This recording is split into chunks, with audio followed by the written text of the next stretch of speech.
What's up YouTube, Zero here, and today I'm going to do an armory blueprint review of the Vizsla in Call of Duty Modern Warfare. This is a weapon variant of the Grau, and without further ado, let's get into the setup. The muzzle, we have the muzzle brake. The laser, the 1 milliwatt laser. The optic, we have the Cronin LP945 mini reflex. The commando foregrip, and we have frangible wounding, and we can see the statistics in the bottom left hand corner. A huge increase to accuracy, slight increase to range, slight decrease in mobility, and a slight increase in control. I do want to say as we are getting into the gameplay that if you enjoy this video, feel free to give it a thumbs up and subscribe to my channel for more Call of Duty content. It does really help out me and my channel, and I thank you and appreciate it in advance. I'm also competing in the Phase 5 competition to try and get into Faze Clan, so it helps me out with that as well.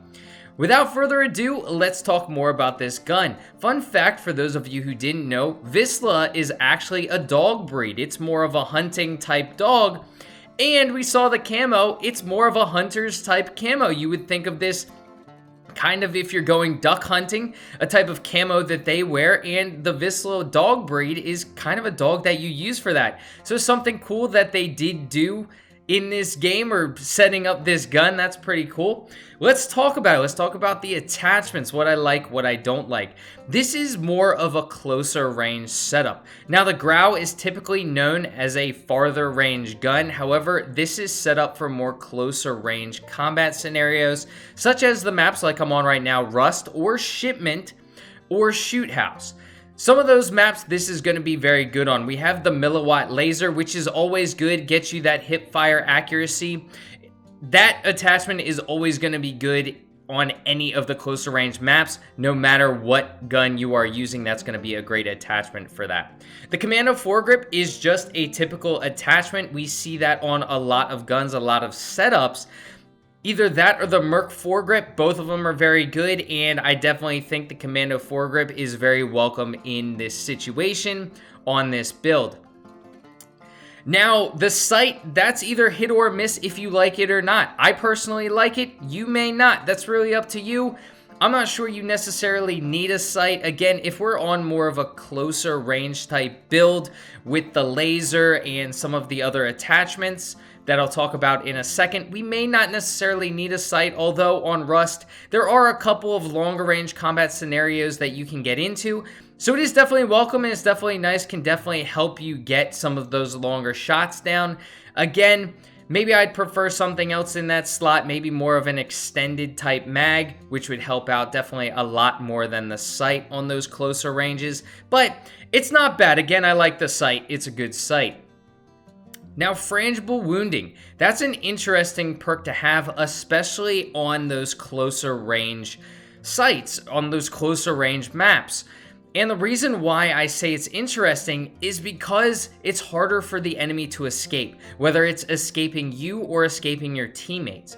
If you have the point man perk equipped, you're going to be able to get those assists maybe, you're going to be able to get more assists, or since it's a closer range map, you're going to be able to lob a grenade in. It's going to be harder for the enemy to get away.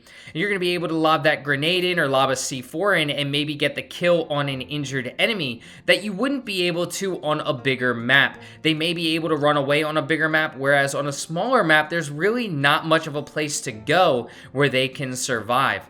So definitely an interesting perk to have. Maybe not necessarily my favorite, but it's definitely interesting, and it's definitely a nice one to have that can definitely provide some benefit depending on your setup. Again, I'd like to use it with point man, as you can see I'm using in this video. So it can definitely help out with that.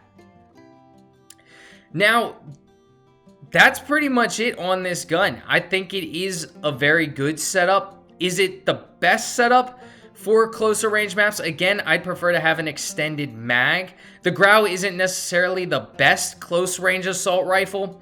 I think there are a lot better close range assault rifles, but if you want to use the Grau on some of these closer range maps, such as Shipment or Rust like I'm doing here, this is definitely a good setup to try out, and I think y'all are gonna like it. I definitely enjoyed using it.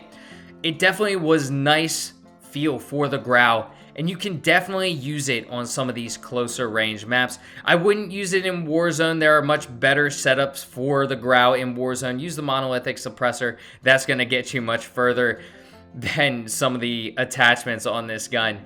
But this is definitely a good setup and I enjoyed it. Camo's okay. If you like hunting, then this may be a camo for you.